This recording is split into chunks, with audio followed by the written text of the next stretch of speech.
আসসালামু আলাইকুম। আমি এটিও নিয়োগ পরীক্ষার প্রস্তুতির তে বিজ্ঞান বিষয়ে কিছু আলোচনা করব। প্রশ্ন: পূর্ণবয়স্ক ব্যক্তির কত গ্রাম শর্করা গ্রহণ করা দরকার? উত্তর: 300 গ্রাম। এতে কত কিলো ক্যালোরি শক্তি পাওয়া যায়? উত্তর: 1200 থেকে 1800 ক্যালোরি। ক্যালোরি কি? উত্তর: 1 গ্রাম পানি তাপমাত্রা 1 ডিগ্রি বৃদ্ধির জন্য প্রয়োজনীয় শক্তি। ক্যালোরি কিসের একক? উত্তর: শক্তির একক। আমিষে নাইট্রোজেন কত ভাগ? উত্তর: 16 ভাগ। উৎপত্তিগতভাবে আমিষ কত প্রকার? উত্তর: 2 প্রকার। আমিষে কতটি অ্যামাইনো অ্যাসিড থাকে? উত্তর: 20টি। স্নেহ পদার্থ কি দিয়ে গঠিত? উত্তর: ফ্যাটি অ্যাসিড ও গ্লিসারল। চর্বি কি? সম্পৃক্ত ফ্যাটি অ্যাসিড।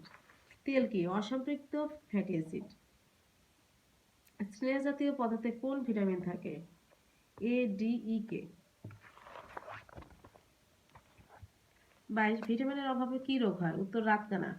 স্নেহ পদার্থের অভাবে কি রোগ হয়? উত্তর: চর্মরোগ, একজিমা। গর্ভবতী মায়ের দৈনিক কতটুকু ভিটামিন এ প্রয়োজন হয়? 2500 আইইউ। ভিটামিন ই কি? Antioxidant. Vitamin B complex এর কয়টি ভিটামিন থাকে? 12টি। 100 ml রক্তে লৌহের পরিমাণ কত? উত্তর: 50 গ্রাম। মোট ওজনের কত ভাগ ক্যালসিয়াম? শতকরা 2 ভাগ। প্রাপ্তবয়স্ক মানুষের মোট দিনে কত ভাগ ক্যালসিয়াম দরকার? 450 mg। আমিষ পরিপাক হয়ে কি হয়? উত্তর: অ্যামাইনো অ্যাসিড। ইনসুলিন কি? উত্তর: হরমোন।